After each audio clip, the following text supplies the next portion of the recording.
আসসালামু আলাইকুম রহমতুল্লাহ। সুপ্রিয় শিক্ষার্থীরা, কেমন আছো তোমরা সবাই? আশা করছি তোমরা সবাই খুবই ভালো আছো, সুস্থ আছো, সুন্দর আছো। রিথিংকের পক্ষ থেকে তোমাদের সবাইকে অনেক অনেক শুভেচ্ছা ও স্বাগত। আমি রবিউল ইসলাম সানি আছি আজকে তোমাদের বিশেষ একটি আম মানে সলভ ক্লাস নিয়ে। এই সলভ ক্লাসটা হচ্ছে আমরা অলরেডি হচ্ছে বৃষ্টি এই কবিতাটার যেই পরীক্ষা দিয়েছি, এই পরীক্ষার প্রায় ২৫টা কোয়েশ্চেন আমরা সমাধান করব এবং আমরা চেষ্টা করব ইনশাআল্লাহ এই ২৫টা প্রশ্ন থেকেই তোমাদের যেন বোর্ডে যে প্রশ্নগুলো আসবে সেগুলো সমাধান করার। কেমন? সো আর দেরি না করি চলো ঝটপট হচ্ছে আমরা সেই প্রশ্নে চলে যাই এবং পড়াশোনা শুরু করে দেই। আজকে আমি আবারও বলি একটু আমরা হচ্ছে কি টপিক পড়ব? বৃষ্টি, হ্যাঁ? এই টপিকটা বৃষ্টি। এই যে এই কবিতা এই কবিতার হচ্ছে সলভ ক্লাস করব। কেমন? প্রায় ২৫ টা এমসিকিউ আমরা সমাধান করার চেষ্টা করব। তোমরা যারা আমার সাথে যুক্ত আছো, দেখছো, তোমরা হচ্ছে চেষ্টা করবা স্যার যখন কোয়েশ্চেন করি সেখানে ঝটপট করে কমেন্ট সেকশনে উত্তর করার। এবং আমি দেখব যে আমি উত্তর বলার আগে তোমাদের কার কি উত্তর হয় বা কয়টা হয়। কেমন? শেষে তোমরা হচ্ছে আমাকে একটু জানাবা যে আমি যখন জিজ্ঞাসা করব কার কয়টা এমসিকিউ হইছে, কার ১০ টা হইছে, কার ৫ টা হইছে, কার ১৫ টা হইছে, কার ২০ টা হইছে। সো এটা একটা প্যারামিটার তৈরি হবে তোমার মধ্যে এবং তুমি বুঝতে পারবা যে এই টপিকটার প্রিপারেশন তোমার কেমন। ঠিক আছে? চলো আর দেরি না করি। প্রথমেই আমরা হচ্ছে দেখি আজকের যে ১ নাম্বার প্রশ্ন এবং সেখানে লেখা আছে, বৃষ্টি এলো একদম ১ম লাইন যেটা আমাদের হচ্ছে এই কবিতার ১ম লাইন, বৃষ্টি কবিতার ১ম লাইন, ১ম লাইন যেটা, হ্যাঁ? সেখানে দেয়া আছে। কি দেয়া আছে? যে বৃষ্টি এলো। বহু প্রতীক্ষিত বৃষ্টি। প্রতীক্ষিত এই কথাটার মানে কি? স্যার প্রতীক্ষিত কথাটার মানে কি? প্রতীক্ষিত মানে হচ্ছে আ প্রতীক্ষা করার পর যেটা যার জন্য প্রতীক্ষা করা হয়েছে, হ্যাঁ? প্রতীক্ষা করা হয়েছে এমন। প্রতীক্ষা বা অপেক্ষা করা হয়েছে এমন। প্রতীক্ষা বা অপেক্ষা করা হয়েছে এমন। অপেক্ষা করা হয়েছে এমন। ঠিক আছে? তার মানে বৃষ্টির জন্য অনেক অপেক্ষা করা হইছে এমন একটা টার্ম এখানে বুঝাইছে। তাহলে বলছে বৃষ্টি এলো। এই সেই কোন বৃষ্টিটা এলো? যার জন্য এতক্ষণ অপেক্ষা করা হইছে। তো এইখানে বহু প্রতীক্ষিত এই শব্দটা দ্বারা কি প্রকাশ করে? তো এই শব্দটা দ্বারা কি বৃষ্টির অনিশ্চয়তা মানে বৃষ্টি আসবে না এমন ভাব প্রমাণ করে? উত্তর হইছে না। বন্যার আশঙ্কা করা হইছে? উত্তর হইছে না। বিরক্তি প্রকাশ করা হইছে? উত্তর হইছে না। তাহলে কি প্রকাশ করা হইছে? দীর্ঘ অনাবৃষ্টির পর, অনাবৃষ্টি মানে বৃষ্টি হয় নাই। অনাবৃষ্টির পর চাতক প্রায় অপেক্ষা। এখন এই চাতক প্রায় অপেক্ষা মানে কি? খেয়াল করো একটু মনোযোগ দিয়ে। চাতক এটা একটা পাখি। চাতক এটা একটা পাখি, হ্যাঁ? তোমরা চাতক পাখি যদি দেখে থাকো দেখবা যে চাতক পাখি এক জায়গাতে এক দৃষ্টিতে অনেকক্ষণ এইভাবে তাকায় থাকে। তো আমরাও বৃষ্টির জন্য মানে কবির ভাষায় এখানে আমরা বৃষ্টির জন্য অনেকক্ষণ অপেক্ষা করেছি, তাকিয়েছিলাম। তারপর সেই বৃষ্টিটা এসেছে। তাই না? তার মানে চাতকের মতো অর্থাৎ এই পাখির মতো, চাতক পাখির মতো অপেক্ষা করেছে। সেটাই এখানে বলছে। তাহলে এইটা হচ্ছে এখানে সঠিক উত্তর। চলো তারপরে অপশন মানে কোয়েশ্চেন ২ দেখি। ২ নম্বর কোয়েশ্চেন বলছে, বৃষ্টি এলো পুবের হাওয়ায়। এখানে পুবের হাওয়া এটা তোমাদের আ আরো পাবা। খেয়াল করো যে এখানে তোমাদের বলেছে ক্লাসে যে পুবের হাওয়া এটার মানে হচ্ছে আ পুবের হাওয়া এখানে মানে হচ্ছে তোমার বর্ষার ইঙ্গিত, বর্ষা আসার। বর্ষা আসার ইঙ্গিত। বর্ষা আসার ইঙ্গিত। বুঝছো? পুবের হাওয়া এখানে এই পুবের হাওয়া হচ্ছে বর্ষা আসার ইঙ্গিত। তোমরা জানো আষাঢ় শ্রাবণ মাসে, হ্যাঁ? আষাঢ়-শ্রাবণ। এই আষাঢ়-শ্রাবণ মাসে সাধারণত আমাদের বৃষ্টি হয় এবং এই বৃষ্টি তখন আসে, মেঘ জমা শুরু করে পূর্ব দিক থেকে। আমি যদি তোমাদের একটা ছোট্ট সমীকরণ দেখাই বা বোঝানোর চেষ্টা করি, তোমরা হয়তো আরেকটু ভালো বুঝবে। এটা খেয়াল করো। ধরো এটা মানে সাধারণত আমি বাংলাদেশের মানচিত্র অনুযায়ী যদি ধরি, তো তোমরা নিশ্চয়ই জানো মানচিত্রের এই উপরে থাকে উত্তর, ঠিক আছে? নিচে থাকে দক্ষিণ, যেখানে বঙ্গোপসাগর। আর এই পাশে হচ্ছে আমার এই পাশে হচ্ছে পশ্চিম, মানে যে পাশটা কলকাতা, হ্যাঁ? পশ্চিম। আর ঠিক এই পাশটা হচ্ছে আমার পূর্ব। ঠিক আছে? তো বলছে এই যে বৃষ্টি যখন আসে আমাদের, হ্যাঁ? তখন এই দক্ষিণ-পূর্ব এই জায়গাটা থেকে সাধারণত আমাদের বৃষ্টি হয়। এই যে এই জায়গাটা জুড়ে আমাদের হচ্ছে বৃষ্টি আসা শুরু করে। এই যে এই জায়গা থেকে। বুঝছো? এই জায়গা থেকে হচ্ছে বৃষ্টি আসে পূবের হাওয়া, হ্যাঁ? ওইখান থেকে আসা শুরু করে। তো এইটাই এখানে বলছে যে এখানে পূবের হাওয়া কিসের সংকেত? এটা হচ্ছে বর্ষার চিরায়ত লক্ষণ, অর্থাৎ বর্ষা আসবে তার হচ্ছে একটা আভাস, তার একটা লক্ষণ, এই কথা বলছে। সো এটা কিন্তু ঝড়ের আভাস না, আবার এটা কিন্তু শীতের আগমনও না, এবং গরমের তীব্রতাও না। চলো ৩ নাম্বারটা দেখি। ৩ নাম্বারটা বলছে বিদগ্ধ আকাশ বলতে কবি আসলে কি বুঝাইছেন, চলো একটু বুঝার চেষ্টা করি। বিদগ্ধ, তোমরা জানো মনে হয়, এই বিদগ্ধ মানে রোদে পুড়ে গেছে এমন, হ্যাঁ, রোদে পুড়ে গেছে এমন। দগ্ধ মানে কি? দগ্ধ, খেয়াল করো, দগ্ধ, দগ্ধ মানে হচ্ছে পোড়া, পোড়া, তপ্ত, তপ্ত, ঠিক আছে, তপ্ত। আবার এটা আরবের সেই গান না কিন্তু, তপ্তবাণী সেই গান না কিন্তু, হ্যাঁ, তপ্ত অর্থাৎ পুড়ে গেছে এমন অবস্থা। তাহলে এই আকাশ পুড়ে গেছে, এখন আকাশ সাধারণত কি দিয়ে পুড়বে? রোদ দিয়ে পুড়বে, তাই না? তাহলে এই কথাই এখানে বলছে যে রোদে পুড়ে যাওয়া তপ্ত আকাশ, এগুলো দেখেন, এটা কিন্তু বুদ্ধিমান আকাশ না, হ্যাঁ, মেঘলা আকাশও না, নীল আকাশও না, একবারে পুড়ে গেছে আকাশ, অর্থাৎ রোদ দিয়ে পুড়ে গেছে এমন আকাশকে কবি আসলে বুঝাইতে চাইছেন বিদগ্ধ আকাশ দিয়ে। চলো ৪ নাম্বার প্রশ্নটা দেখি। ৪ নাম্বার প্রশ্ন বলছে বিদ্যুৎ রূপসী পরী মেঘ মেঘে মেঘে হয়েছে সওয়ার। আহা হা হা, কি কোশ্চেন, খেয়াল করো, একটা একটা করে আমরা দেখি। বিদ্যুৎ রূপসী পরী, এখানে বিদ্যুৎ মানে কারেন্ট, ঠিক আছে, মাথায় রাখলাম। রূপসী পরী অর্থাৎ বিদ্যুৎকে তুলনা করা হয়েছে রূপসী পরীর সাথে। বিদ্যুৎকে তুলনা করা হয়েছে কিসের সাথে? রূপসী পরীর সাথে। যেই বিদ্যুৎ মেঘে মেঘে হয়েছে সওয়ার। সওয়ার মানে কি বাবা? সওয়ার, সওয়ার মানে হচ্ছে আরোহণ করা, সরি, আর আরো আরোহী, আরোহণ করা, আরোহণ করা অর্থাৎ চড়া, বুঝতে পেরেছো? অর্থাৎ এই বিদ্যুৎটা মেঘে মেঘে কি করতেছে? চড়ে বেড়াইতেছে, একটা থেকে আরেকটা যাইতেছে। এখন এই বিদ্যুৎ অ্যাকচুয়ালি চড়ে কি? এখন এখানে এই বিদ্যুৎ চমকায়, তাই না? বিদ্যুৎ চমকায়, বিদ্যুৎ চমকায়। আমরা যদি আমরা আরো ভালো বলতে পারি বিজলি, আমরা খাস বাংলায় বলি ঠাডা, ঠিক আছে, আমরা খাস বাংলায় সেটাকে কি বলি? ঠাডা। তো কবি এখানে এই ঠাডাকে, এই বিজলিকে, বিদ্যুৎ চমকানোকে পরীর সাথে তুলনা করছে।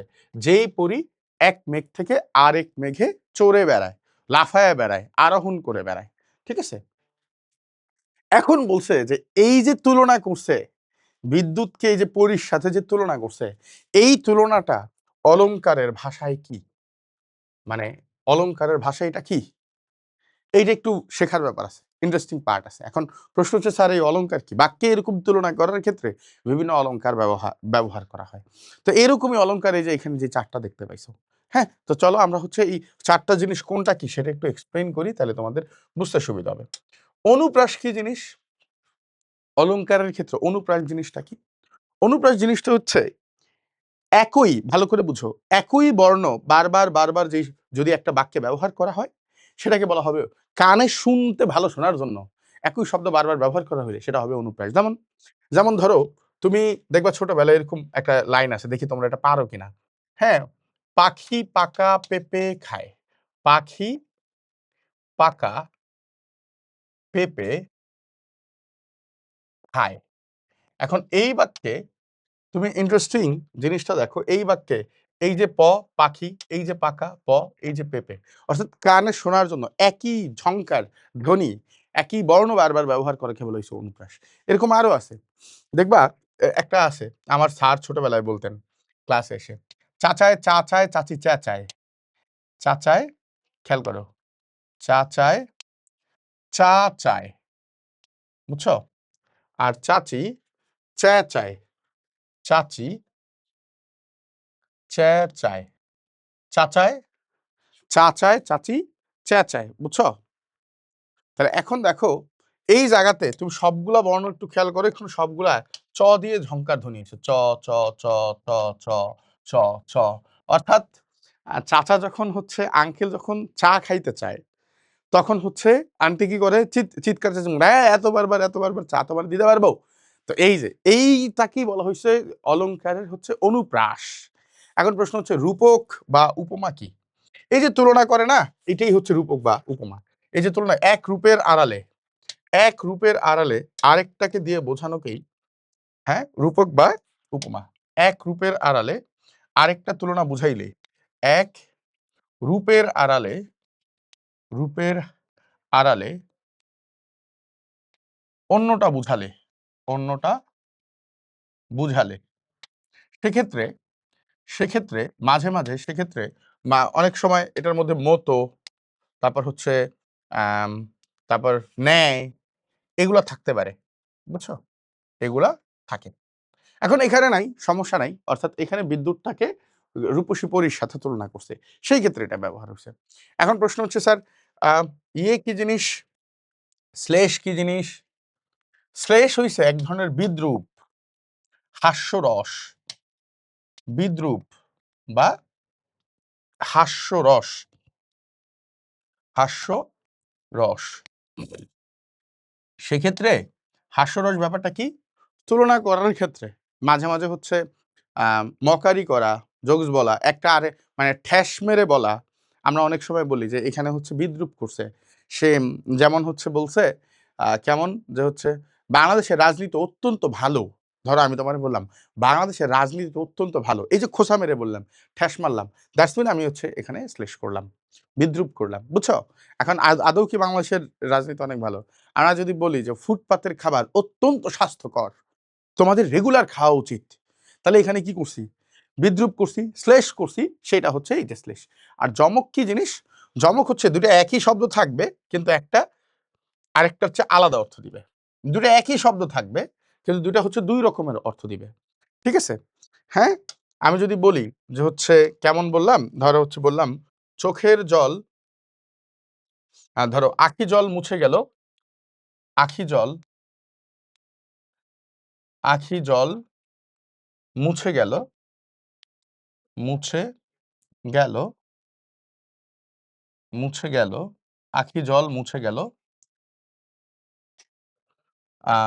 বৃষ্টির জলে, বৃষ্টির জলে, বুঝছো? সরি, বৃষ্টির জল না, চোখের জলে, এই একই, আখি জল মুছে গেল চোখের জলে, বৃষ্টির জলে। এখানে দুইটা জল কিন্তু দুইটা হচ্ছে দুই রকমের অর্থ দিছে, একটা হচ্ছে এই জল আর একটা হচ্ছে এই জল, তাই না? দুইটা দুই রকমের অর্থ দিছে না বাবা? তো এইরকম একটা হচ্ছে চোখের পানি আর একটা হচ্ছে বৃষ্টির পানি, এরকম যদি হয়, অর্থাৎ একই শব্দ কিন্তু দুই রকমের যদি অর্থ দেয়। তারপর দেখবা আরেকটা আছে ভারত, এই যে দেখবা এরকম একটা শব্দ আছে খুব ইম্পর্টেন্ট, ভারত, ভারত খ্যাত, খেয়াল করো, ভারত, ভারত খ্যাত, খ্যাত আপনার কারণে, আপনার কারণে, এখানে খুব ইম্পর্টেন্ট, দেখো খুব মজার, কারণে, ঠিক আছে? এইখানে প্রথম যেই ভারতটা আছে সেই ভারত হচ্ছে একজন ব্যক্তি, সেই ভারত ভারতচন্দ্র রায়গুণাকর, এরকম একজন ব্যক্তি আছে, তোমরা নাম শুনছো কিনা আমি জানি না, ভারতচন্দ্র রায়গুণাকর, হ্যাঁ, ভরতচন্দ্র রায়গুণাকর একজন ব্যক্তির নাম আছে, রায়গুণাকর, রায়গুণাকর, তার নাম হচ্ছে ভারত। তো এই ভারত, ভারত খ্যাত, এই ভারত পরের ভারত যেটা, সেইটা হচ্ছে আমাদের, খেয়াল করো পরের যেই ভারত সেটা হচ্ছে ভারত দেশ, ইন্ডিয়া, ঠিক আছে? ভারত উপমহাদেশ, ইন্ডিয়া, তার মানে ভারত অর্থাৎ এই ব্যক্তিটা পুরো ভারতের মধ্যেই বিখ্যাত আপনার কারণে, এই আপনার মানে নিজ, এই আপনার মানে কি বাবা, নিজের কারণে, নিজ মানে তার নিজের কারণে, নিজের কারণে, বুঝছো? তার মানে প্রথম ভারত আর দ্বিতীয় ভারত দুটা কি একই অর্থ দিছে? না। তো এই রকম জিনিস হচ্ছে যমক। তাহলে এখন আমাদের এইখানে কি এই যে অনুপ্রাস বা শ্লেষ বা যমক হইছে? উত্তর হচ্ছে না, এটা হইছে রূপক বা উপমা। এই কারণে এটা সঠিক উত্তর তাই হবে। দেখো ৫ নম্বরে কি বলছে? ৫ নম্বরে বলছে বৃষ্টির স্পর্শে কি হইছে? স্পর্শে আসার পরে অরণ্যের, অরণ্য মানে বন, অরণ্য মানে কি বাবা? বন, বন, অরণ্য মানে বন, ঠিক আছে? বনের কোন ফুলটি শিহরিত হইছে, রোমাঞ্চিত হইছে? হ্যাঁ, কোন ফুলটি শিহরায় বা রোমাঞ্চিত হইছে, খুব ইম্পর্টেন্ট। তাহলে কোন ফুল, কোন ফুল বলো, এটা সহজ, কেয়া ফুল, কেয়া ফুল। এটা আমরা কবিতার একবারে ডিরেক্ট লাইনের মধ্যে দেখবো যে এটা আছে, বুঝছো? কবিতার একবার ডিরেক্ট লাইনের মধ্যে এটা আমরা দেখবো। ওকে, চলো ৬ নাম্বারটা দেখি আমরা। ৬ নাম্বার বলছে নদীর ফাটলে বন্যা আনে পূর্ণ প্রাণের জোয়ার, অর্থাৎ নদী ফাটলে বন্যা আনে, অর্থাৎ নদী শুকায় গিয়ে যখন ফেটে যায়, এই যে যেই নদী, নদী যখন একবারে শুকায়া যায়, নদী শুকায়া ফাটল ধরলে, নদী শুকিয়ে, নদী শুকিয়ে ফাটল ধরলে, ফাটল ধরলে সেইখানে ওই জায়গাতে বর্ণা কি আনে? পূর্ণ প্রাণের জোয়ার। এটা দ্বারা কবি কি বুঝাইছেন? অর্থাৎ এই বৃষ্টি পানি তখন যখন নদী ভরাট করে দেয়, তখন সেই নদী কি হয়? একেবারে প্রাণবন্ত হয়। সেই নদী তখন কি হয়? প্রাণবন্ত হয়। নদী কি তখন ভাঙন শুরু করে? না। বুঝছো? তারপর এই কবি কি এই লাইন দিয়ে এটা বুঝাইছে যে পূর্ণ প্রাণের জোয়ার? এটা দিয়ে কি কবি হচ্ছে নদী ভাঙা বুঝাইছে? গ্রাম প্লাবিত বুঝাইছে? বা নদী মাছ মরে যায় সেগুলো বুঝাইছে? না। বরং বুঝাইছে নদীটা তখন আরো প্রাণবন্ত হয়ে ওঠে। দেখো এরপরে ৭ নম্বরে বলছে, রুগ্ন বৃদ্ধ ভিখারির রগ ওঠা হাতের মতন। ভালো করে বুঝো। রুগ্ন, রুগ্ন মানে রোগা। রুগ্ন মানে কি বাবা? রোগা, রোগা। ঠিক আছে? রোগা। বৃদ্ধ ভিখারি, অর্থাৎ তুমি যদি ইমাজিন করো, তুমি যদি দেখো রাস্তা দিয়ে চলতে ফিরতেও যদি কখনো দেখো, অথবা তোমার বাসায় যদি এমন কোনো বৃদ্ধ থেকে থাকে, হ্যাঁ, দেখবা যে তার বয়স্ক, দেখবা যে তার হাত এইখানে দেখবা হচ্ছে কুঁচকে গিয়ে একেবারে হচ্ছে রগ উঠে দাঁড়ায় গেছে এরকম।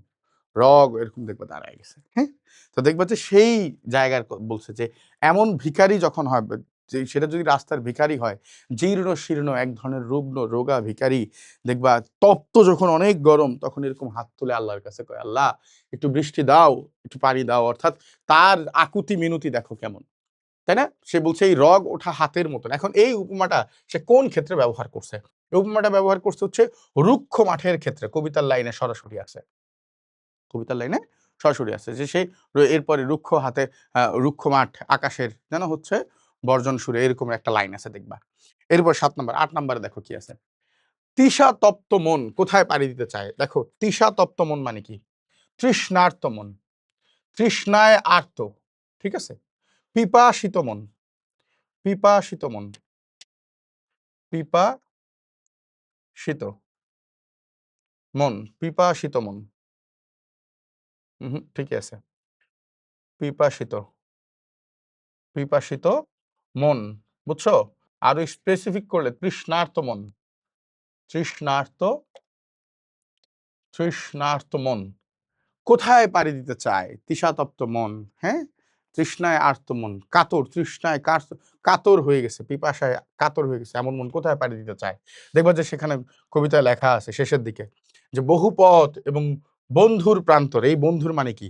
দুর্গম পথ। এই বন্ধুর মানে কি? এই বন্ধুর মানে হচ্ছে দুর্গম পথ। বন্ধুর প্রান্তর মানে হচ্ছে দুর্গম পথ। বন্ধুর মানে দুর্গম, কঠিন অবস্থা, খারাপ রাস্তা যেগুলো। এই বন্ধুর মানে কিন্তু ফ্রেন্ড না। এই বন্ধুর মানে কিন্তু আমরা যেই বন্ধু বলি সেই বন্ধু না, হ্যাঁ? দুর্গম পথ সে হচ্ছে পাড়ি দিতে চায়। ওকে? তারপরে দেখো কি বলছে? কবিতার শেষে মেঘের অবস্থা কেমন বলা হইছে? সবার শেষে যে হচ্ছে এই মেঘটার অবস্থা কেমন বলা হইছে? সেটা কি অনেক উজ্জ্বল ও প্রদীপ্ত ছিল? না। সেটা কি ভীষণ ভয়ংকর ছিল? না। সেটা কি সাদা ও হালকা ছিল? না। সেটা ছিল বিষণ্ণ মেদুর। ঠিক আছে? এই বিষণ্ণ মেদুর মানে কি? ভালো করে বুঝি। যে কবিতার শেষে এই মেঘের অবস্থা, মেঘ আজ বিষণ্ণ মেদুর। অর্থাৎ মেঘে আজ বিষণ্ণ মেদুর। এই খেয়াল করো। বিষণ্ণ মানে দেখো এই বিষণ্ণ মানে একাকী, আ মানে বিষাদযুক্ত, বিষাদযুক্ত বা মলিন, বিষাদযুক্ত বা মলিন, ম্লান হয়ে গেছে যেরকম, এরকম মলিন, হ্যাঁ? বিষাদযুক্ত, মলিন, তাই না? বিষণ্ণ, মেদুর। এই মেদুরের আ আক্ষরিক অর্থ এখানে মানে হচ্ছে একবারে সরাসরি মেদুর, সাহিত্যের ভাষায় সেটা হচ্ছে কোমল বা স্নিগ্ধ, কোমল বা স্নিগ্ধ। বুঝছো? কিন্তু এটার আরো একটা অর্থ আছে। স্নিগ্ধ। এটার আরো একটা অর্থ আছে। সেই অর্থটা কি? খেয়াল করো। এটার আরো একটা, এই মেদুরের আরো একটা অর্থ আছে। সেই মেদুরের আরেকটা অর্থ হচ্ছে এটাকে আমরা বলি আম এই যে আচ্ছন্ন, ঘন মেঘে আচ্ছন্ন, ঘন মেঘে আচ্ছন্ন, একেবারে ছেয়ে গেছে এমন অবস্থা। মেঘ মেদুর এরকম বলি। মেঘ দিয়ে একেবারে ছেয়ে গেছে এরকম আচ্ছন্ন। বুঝছো? তো এই তার মানে এইখানে যে মেঘের অবস্থা কেমন বলছে, যে একেবারেই ঘন মেঘ দিয়ে সেটা হচ্ছে বিষাযুক্ত মলিন, কিন্তু ঘন মেঘ দিয়ে একেবারে আচ্ছন্ন হয়ে আছে, এরকম কথা বলছে। এখন তার 10 নাম্বারটা কি? মেদুর শব্দের একবারে অ্যাকুরেট অর্থ কি? এই যে একটু আগে বলছি স্নিগ্ধ বা চিকন, একটু আগেই বলছি, সেটা আর দেখার দরকার নাই। এরপর এটা দেখো 11 নম্বরে কি বলছি, বৃষ্টি কবিতায় প্রকৃতির কোন কোন রূপ ফুটে উঠছে? বৃষ্টি কবিতায় প্রকৃতির কোন কোন রূপ ফুটে উঠছে? চলো দেখি কোন কোন রূপ। বৃষ্টি কবিতায় আমরা কি খরতাপে দগ্ধ মাঠ ও আকাশ দেখতে পাই না? হ্যাঁ পাই, এইটা দেখতে পাই। বৃষ্টির ওপর বৃষ্টির পর সজীবতা ও প্রাণের সঞ্চার দেখতে পাই না? হ্যাঁ দেখতে পাই, তার মানে এটাও সঠিক। ঝড়ের তাণ্ডব ও ধ্বংসযজ্ঞ দেখতে পাই না, এই কবিতায় এরকম কিছু দেখতে পাই না। তার মানে 1 ও 2 এটা হচ্ছে আমার সঠিক উত্তর। এখানে এটা হচ্ছে আমার সঠিক উত্তর। বুঝছি না বুঝি নাই? ওকে, 12 নম্বর দেখি। রুক্ষ মাঠ আসমান শোনে সেই বর্ষণের সুর, তাই না? আহাহা, এই রুক্ষ মাঠ এবং আকাশ, তারা কি শুনতেছে? ওই যে আকাশে যেই হইছে, বর্ষণ হইছে, সেটা হচ্ছে মানে আকাশ থেকে যেই আসমান, এই আসমান থেকে জমিনে যেই হচ্ছে বৃষ্টি পড়তেছে, সেইটা হচ্ছে সে শুনতে পাচ্ছে। তাহলে বুঝলাম সে বর্ষণের সুর শুনতে পাচ্ছে, ভালো কথা। এটা বলতে কি বোঝায়? মাঠ ও আকাশ বৃষ্টির জন্য তৃষ্ণার্ত, হ্যাঁ এটা বোঝায়, ঘটনা সত্য, এটা বোঝায়। এক, তার মানে আমরা এইটা পাইলাম। তারপরে দেখো 2 নাম্বার, প্রকৃতির প্রতিটি উপাদান বৃষ্টির শব্দে কান পেতে আছে, অর্থাৎ বৃষ্টির জন্য কান পেতে আছে। হ্যাঁ, কখন বৃষ্টি পড়বে আমরা তার অপেক্ষায় আছি। ঠিক আছে, এটাও সত্য, এটাও সত্য, এটাও সত্য। মাঠ বৃষ্টি, ভালো করে বুঝো, বলছে এই মাঠ ফিল্ড বৃষ্টির জলে গান গাইছে না, মাঠ বৃষ্টির জলে গান গায় নাই তো, পরিপূর্ণ হয়েছে, গান গায় নাই তো, এরকম কোনো কথা এখানে বলে নাই। ঠিক আছে, এটা দ্বারা এটা বোঝায় নাই তো। তার মানে এইখানেও হচ্ছে আমার সঠিক উত্তর হচ্ছে 1 ও 2, এটা। তাহলে 13 নাম্বার দেখি। বৃষ্টি কবিতার মৌলিক বৈশিষ্ট্য কোনটা? একেবারে মূল যে বৈশিষ্ট্য বৃষ্টি কবিতার, সেটা কোনটা? সেটা আমাদের হচ্ছে বলতে বলছে। যে এইটা চমৎকার ও চমৎকার চিত্রকল্পের ব্যবহার করছে। হ্যাঁ, ঘটনা সত্য, আসলেই চমৎকার চিত্রকল্পের ব্যবহার করছে। অর্থাৎ একটার সাথে আরেকটা তুলনা দিছে, বেশ ভালো। দেখবা যে হচ্ছে বিভিন্ন জায়গাতে বিষণ্ণ মেদুর বলছে, তারপর হচ্ছে ইয়ের সাথে তুলনা দিছে, বিদগ্ধ আকাশকে তুলনা দিছে, কাজল ছায়া দিয়ে তুলনা দিছে, তারপর হচ্ছে বৃদ্ধের হাত দিয়ে তুলনা দিছে। তারপর রোমান্টিক, শেষে কি একটু রোমান্টিক ভাব নিয়ে আসছে না? হ্যাঁ, রোমান্টিক ভাবও নিয়ে আসছে। দেখবা যে হচ্ছে বলছে আমি একা এই জায়গা থেকে সেই জায়গায় চলে যাই, নিঃসঙ্গ হই, এঠে, আচ্ছা এটাও নিয়ে আসে। এবং দেশপ্রেমের সরাসরি আহ্বান করছে না, এইটা করে নাই। এখানে দেশপ্রেমের কোনো কথা বলে নাই। তার মানে মূলত এই কবিতায় 2টা জিনিস বলছে, মূলত এই কবিতায়। 1 নাম্বার হচ্ছে, 1 নাম্বার কি? মূলত এই কবিতায় 2টা জিনিস বলছে। কি কি ভাই?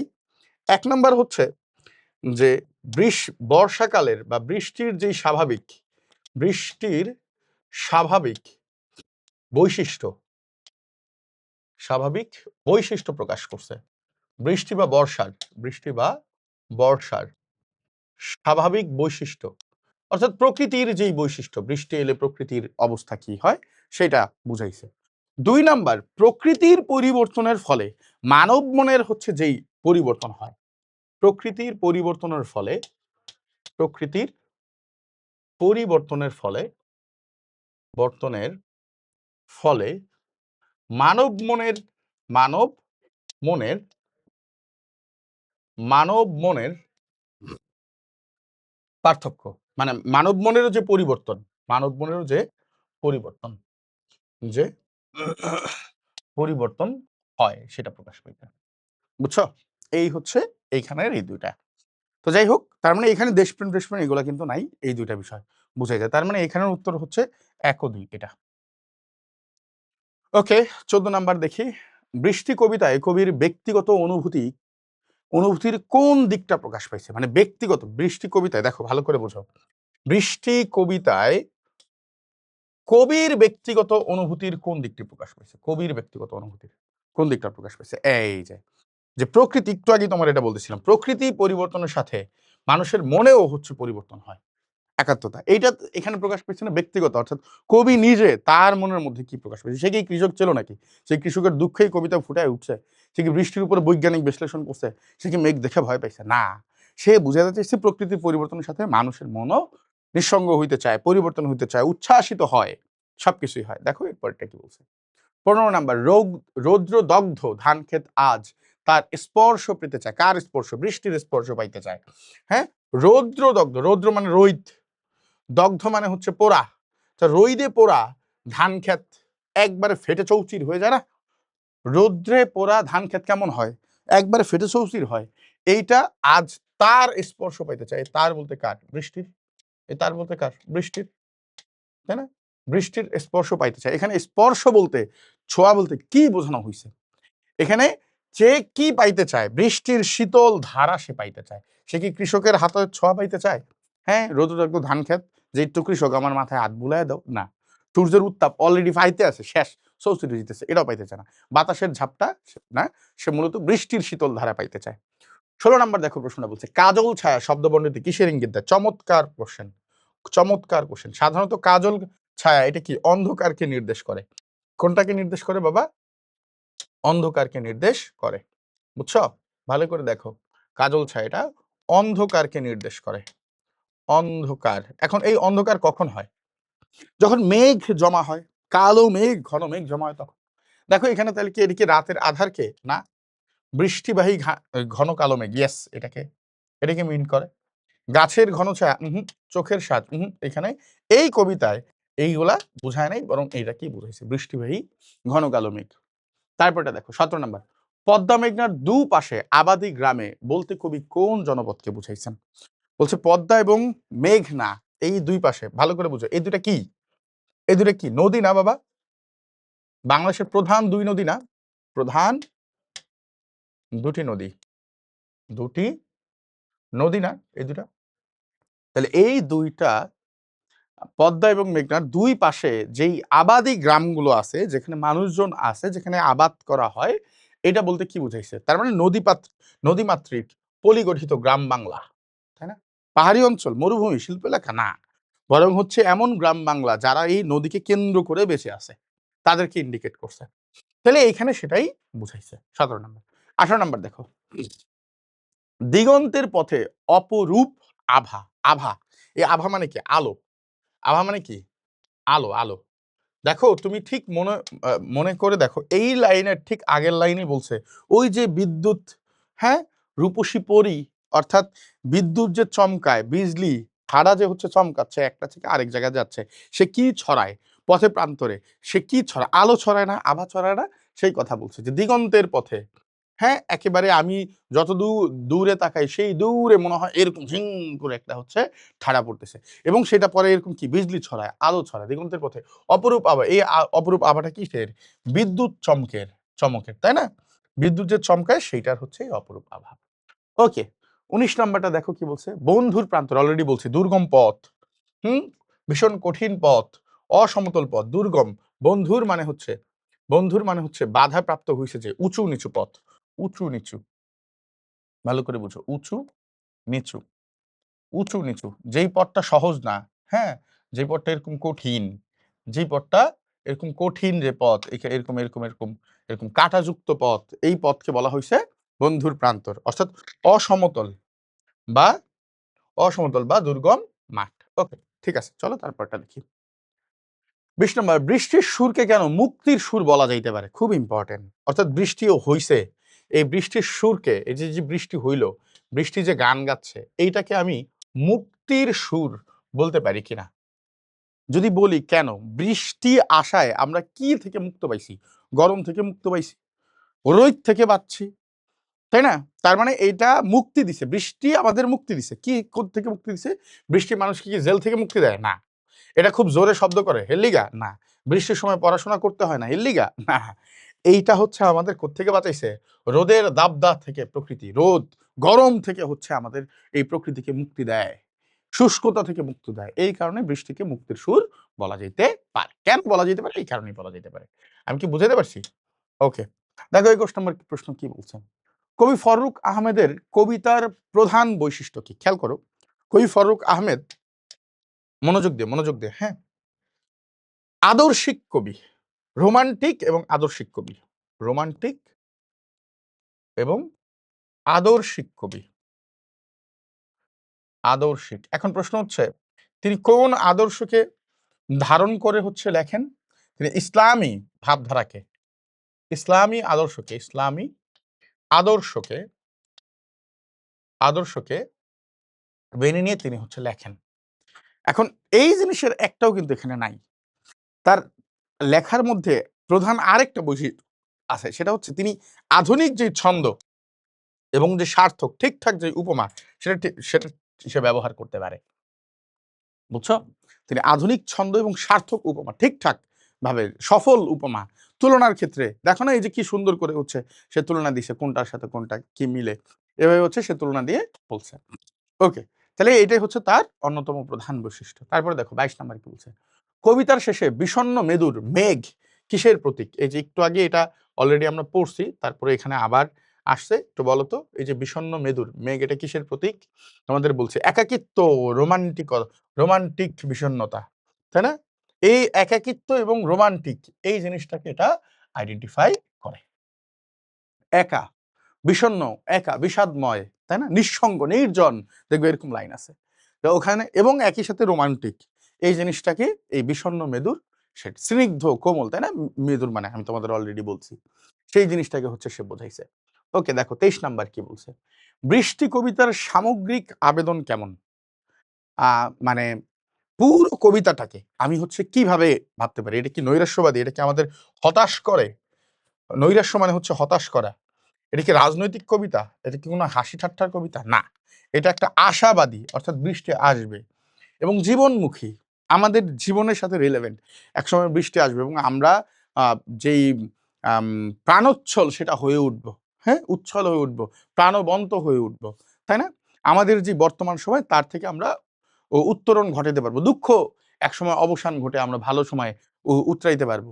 এই জিনিসের এই প্রতীক্ষায় আমরা বসে আছি। অর্থাৎ এটা একটা আশাবাদী এবং জীবনমুখী কবিতা। দেখো এরপরে একটা উদ্দীপক দিছে 24 নম্বর প্রশ্নে। বলছে, আশার সজল মেঘের ছায়ায় আজিকে দিবসে মানে আজকের দিনে আমার পরাণ, আমার মন, অন্তর তপ্ত রোদের কাহিনী ভুলেছে হেসে। অর্থাৎ আজকে বৃষ্টি হওয়াতে রোদের যে কাহিনী এটা আমি ভুলে গেছি। চাতক যেমন মেঘের তৃষ্ণায় চাহিয়া আকাশে রয়, একটা চাতক পাখি যেমন হচ্ছে আকাশের দিকে মেঘের জন্য আকাশের দিকে তাকায় রইছে, তেমনি আমার তৃষিত এই মন বৃষ্টির ছোঁয়া চায়। ঠিক তেমনি ভাবে আমার এই মন বৃষ্টির ছোঁয়া চায়, তাই না? এই মন বৃষ্টির ছোঁয়া চায়। তাহলে এখন এটার সাথে কবিতার কোন লাইন মিল পাওয়া যায়? বিদ্যুৎ বিজলি মেঘে মেঘে দৌড়িতেছে, এটার মিল পাওয়া যায়। আকাশ পুইরে গেছে, মাঠ ঢেকে গেছে কাদল ছায়া, এইটা পাওয়া যায়। বর্ষায় মেঘে জাগে আজ বিষণ্ণ মৃদু, এটা পাওয়া যায়। নাকি হচ্ছে এই ধান ক্ষেত, রৌদ্রদগ্ধ ধান ক্ষেত আজ তার স্পর্শ চায়, চায় এই মন আজকে বৃষ্টির ছোঁয়া চায়, তাই না? এই যে রৌদ্রদগ্ধ ধান ক্ষেত আজ তার স্পর্শ পেতে চায়, অর্থাৎ এই খ হচ্ছে এখানে সঠিক উত্তর। ওকে, এন্ড দ্য লাস্ট ওয়ান আরেকটা আছে আমাদের উদ্দীপক ও বৃষ্টি কবিতা দুই জায়গাতেই কোন জিনিসটা ফুটে উঠছে? দীর্ঘ অপেক্ষার অবসান, হ্যাঁ ঠিক আছে, ফুটে উঠছে, সত্য ঘটনা সত্য। দীর্ঘ প্রতীক্ষা অবসান ঘটছে। প্রকৃতির সাথে মানুষের হৃদয়ের একাত্মতা, হ্যাঁ এটাও ঘটছে।